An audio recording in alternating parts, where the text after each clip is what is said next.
Okay, hello there. All right, here I am, Paul Glumaz with General Welfare Presents. 45 years activist in the movement of Lyndon LaRouche. And this is being brought to you by General Welfare Presents.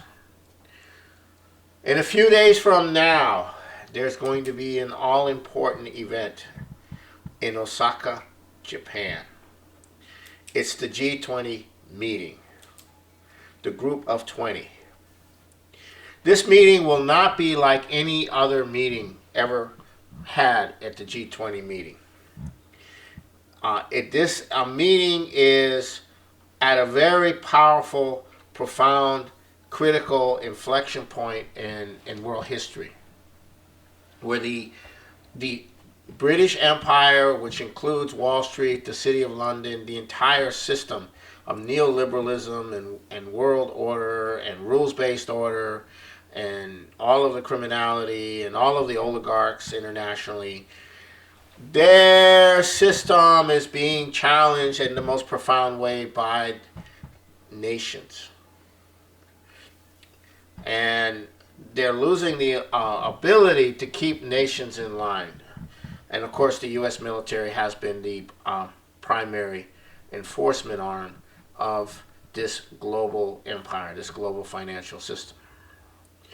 And over the course of the last, especially 5 years, and especially the last year or two, that power has been waning as Russia and China together, with many other nations, are pulling together a new system which respects the right of sovereign nations, and which is based on infrastructure and economic development in the Belt and Road.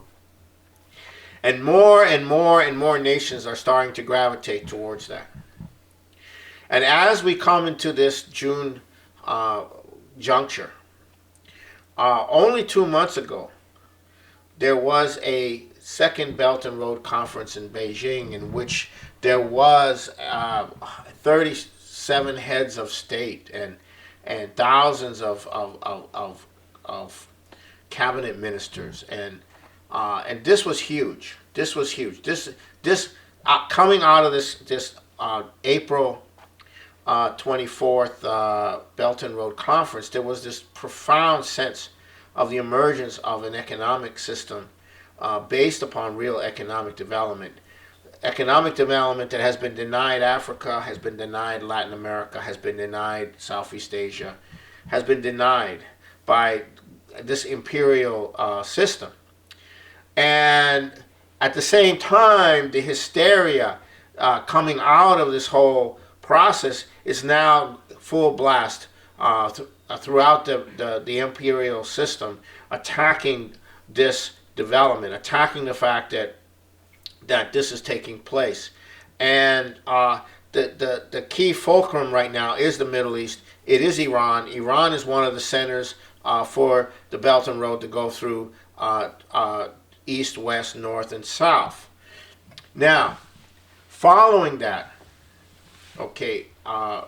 event, less than a month later, on May 15th, there was a conference on the Asian Dialogue of Civilizations, and with Chinese President Xi Jinping addressing this conference. And this was on cultures and civilizations. I discussed this before.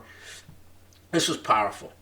What this does is sets up this idea that we Asians, we of different cultures, whether it's Islamic or Asian or Russian Orthodox or Vietnamese or Buddhist or Hindu, we have a common historical basis in earlier civilizations, and we represent something that has a conception of humanity, and that conception of humanity is not respected in this current geopolitical globalist system. And we are reasserting that system of humanity, that concept of humanity, because it's in all our cultures, and that is best served by the economic development, the scientific and technological problems. We have a common cultural We have different cultures, but we have a common intention in our culture. This is huge. And this sets the stage then to end the idea that the colonial European overlords who rule the world, the sense of inferiority that this is imposed on these Africans, on these Asians, on these, the sense, especially Asians, is gone. We are now Asians. We can now have our time of development. We can become proud not only of our heritage, but we don't have to answer to anybody. We don't have to be inferior to anybody. And so this is a huge development. And you have to understand the deep-seated racism that exists at the highest levels of this imperial system. This deep-seated anti-human racism, which looks at all these people as gooks or whatever. This is a huge development, and as lesser beings, and not only that, genetically so. So this is huge. And then following that conference, okay, you had another conference that was very significant. It was the St. Petersburg International Economic Forum in St. Petersburg, and that was that was only a couple of weeks ago, about a couple of weeks ago. And that conference, Xi Jinping was the guest of honor in St. Petersburg, and it's in this conference that you had huge delegations coming in. And it's in this conference that China and Russia publicly announced their intention and commitment to work with each other to see that the world goes in a direction of a new order based on the sovereignty of nations, the intention of those nations to develop. And then in that conference, Putin announced that the whole global financial system is in trouble, that none of the things that were done in the 70s really worked, and that the financial crisis of 2008 was not resolved. And in that he also said that the old order is degenerating. And it's causing all kinds of problems and chaos and so forth. And only by nations discussing and establishing a new system can and the system has to be transparent, and it must respect the developmental models of all nations. This is huge. He's never said this in this way. And this implies that the dialogue for this particular thing is going to occur at the G20 meeting in Osaka, Japan. Then last weekend, or ending last weekend, was another immense conference of the Shanghai Cooperation Organization, which brought together India, Pakistan, who are relatively newer members, with Russia, China, and all of the Central Asian republics. And Iran was has an observer status. This conference is the conference that dealt with the security issues, the economic issues of terrorism, of the deployment of mercenaries, of religious fanatics, and all of this that's being deployed. And this is very important because none of these countries have necessarily full control over themselves. That the imperial system, the British, have deep penetrations in Pakistan and in India and in Russia, and to some degree in China and North Korea and Japan and all of these countries. So this is very important that they're discussing these security issues. And there was another major conference following that. And these conferences are all building for the dialogue that will take place at the G20 meeting. Now, Donald Trump has indicated an intention to want to have a dialogue with Putin and Xi Jinping. And also, I mentioned Modi. India has a president who survived and did very well in the second election. So he's in the second term. He's much stronger. Modi, the current prime minister of India, is not loved by the Indian establishment. He's considered to be their version of Donald Trump. He's an uppity guy. He's got tremendous support among the poor. They don't like him. And he wants an economic development of India. But economic development of India means ending the caste system. It means ending the system of caste.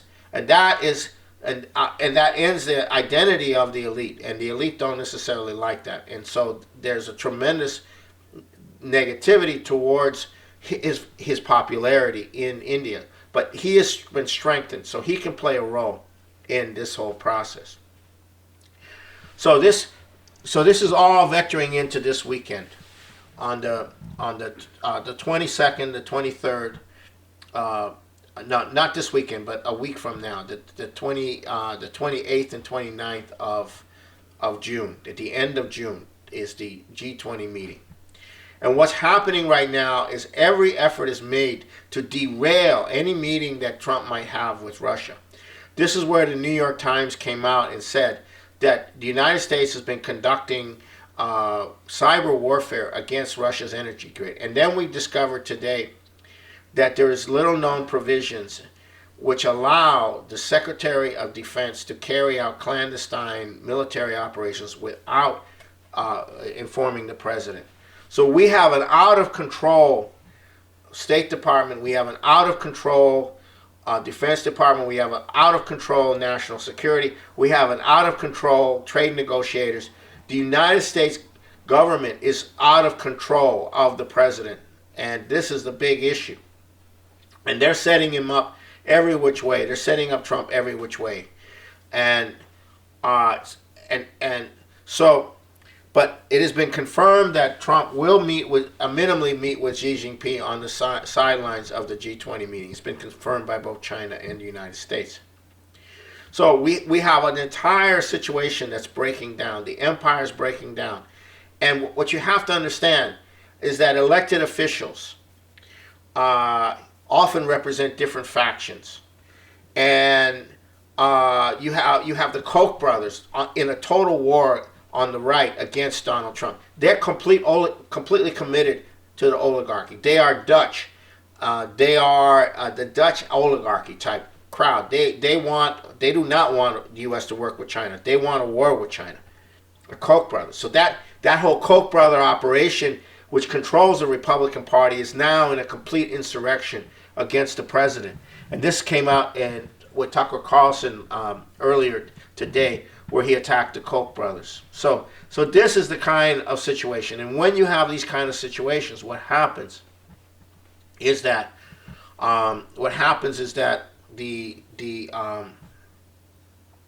there's a breakdown of communication within the governments and between governments.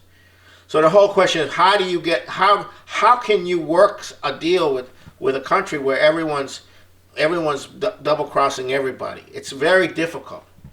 Who can Donald Trump trust? And if there's anybody that he can trust, will that person not be attacked? Will that person not be have things happen to them? So this whole thing is extremely fluid, and it's not just going on with Trump, but similar operations are going on inside all these other nations. Putin is Russia has to deal with an oligarchy that really doesn't want Russia to develop. China's in better shape. Japan has these problems. Even North Korea has a British faction that wants to destroy any possibility of a dialogue with the U.S. And so they play both sides. And so this is the kind of things going on. So now what I think is very important, and this is a very important thing that has to happen, is that what's happening to Donald Trump and what's happened to other political figures in the United States, the worst case of this, the most, you might say that case which set the trend was with the railroading of Lyndon LaRouche in the 80s. And the overlap of the political networks, judicial networks, financial networks that were involved in that whole process overlap totally the same operation against Trump. And at this point, a documentary has been put together, a very explosive documentary, and it's entitled "The LaRouche Case: Robert Mueller's First Hit."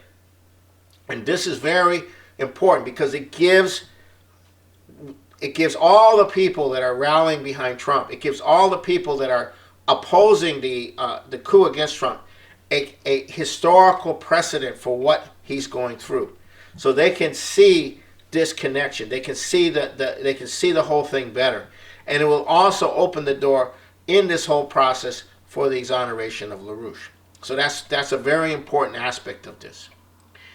And so we're asking people to go online, get the trailer, to get the trailer out everywhere, post it everywhere, Facebook, Instagram, Twitter, announcing the release of this on Friday, the 21st.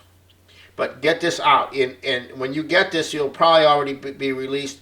Do everything you can to get this documentary out. Now, give you a visceral, anecdotal sense of the situation. The Russian ambassador to the United States in Washington, the Russian ambassador, Antonov, he came here Monday. The Russian ambassadors don't come to Seattle every day to speak to the Seattle elite. But he did. And we found out about it, and I paid my money, and a younger person, Stuart Battle, paid the money, and we went to this to hear the Russian ambassador, and he was being sponsored by the World Affairs Forum, and this was in the Perkins Coie building at the 49th floor, overlooking the water. And the first thing that he said was, I like Seattle. I come to Seattle. People look happy. I talk to the shopkeepers. And I don't think they really want a nuclear war. But if we don't resolve some of these issues, this is where it's going. And everybody there froze. And then in the question and answers, Stuart Battle was able to put the fact that the former technical director of the NSA can show that there was no hack in the DNC and Podesta emails. That entire thing about Russia hacking and interfering in the elections was a fraud. He was able to say that, and say that if the United States, if it were to be investigated and found to be true that there was no hack, the United States owes Russia an apology. And then Stewart said, it used to be only these rabid right-wingers that used to be for war, but now it's both parties. And so what the ambassador was able to say was that, they have done everything possible to have the evidence presented to them, and there's been no evidence. And some of the people that were indicted for blogging,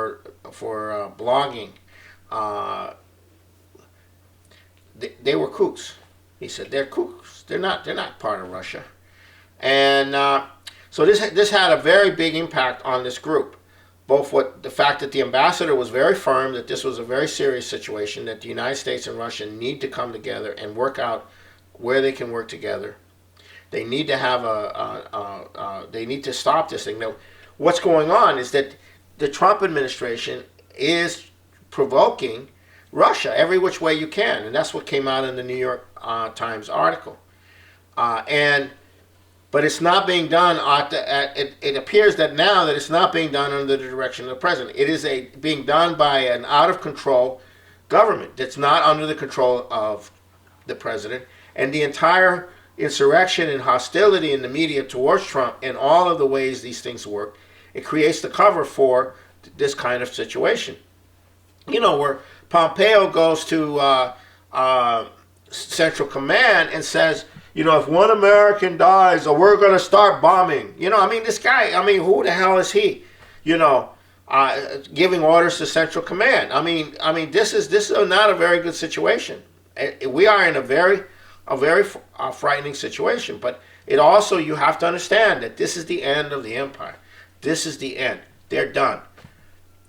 Once you start to have that discussion about what kind of system this is going to replace, this, the way things work now, that's the end of the empire. And that discussion is going to be had at the G20. So the question is, will Trump be part of that discussion or not? Or will so many roadblocks and explosive devices and subterfuge be implemented to wreck any such participation of the United States in that dialogue? This is a very important thing. By the time you get this video, you will have some word as to what kind of dialogue took place at the G20 meeting.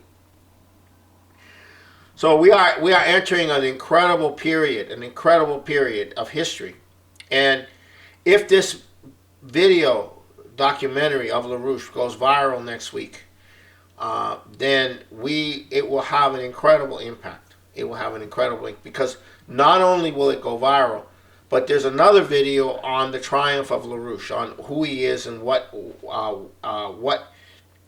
he has done. And this was filmed during the memorial to him on June 8th. And this is also very important. But the documentary is extremely important. And but it's also the fact that these are the ideas that are at the core of the new paradigm. These ideas of LaRouche, the World Land Bridge, a system of economics that is scientific and not ideological, that's based on a very scientific notion of the compositions of the society, the overhead versus the productive part of the economy, how you take credit to develop the economy without creating inflation or without having a debt that cannot be retired. All of these things which are key to the future. Glass-Steagall, a credit system, a crash program for fusion in space. Those are things that actually Trump has gone forward with the space program, and the whole space program is key because that's the next industrial revolution centered on the industrialization of the moon, is where the next industrial revolution and fusion power coming from the moon, from helium-3, that's the next industrial revolution. That's what our youth need to be looking at, and that's where we could be going. However, the empire would rather have nuclear war, would rather have the population go back to 500 million, maybe a billion, back to a condition of savage brutality. To live in that world, they would rather live in that world than see us go to the industrial transformation of the earth through the development of the moon and beyond. They would rather wipe us all out. And that's how sick these people are. And you can see that in the culture that they've been promoting. You can see that in the pedophilia. You can see that, promoting pedophilia, promoting all this stuff. You can see the disgusting anti-human culture of, that's been promoted, especially in the last 50, 60, 70, 80 years. So this is where we're headed. And we're headed to this incredible moment where it's going to go one way or the other, and that's coming. Yeah. So those of you who are watching this now, some of these things I've discussed will have already taken place. Please get in touch with me at my email. You'll see it on the video, or call me. We will be having meetings here in Seattle every 2 weeks, every other Saturday. Come to these meetings. It's very important. It's very important that you become involved. This is the time. This is a revolutionary moment in U.S. history, in world history. Now is the time to get involved. And although Trump is drawing these large crowds, these crowds are not informed. They don't have a sense. They're not developed enough. Those crowds could disappear if Trump is not successful economically, or he gets into a war. If he gets into a war, those crowds will disappear.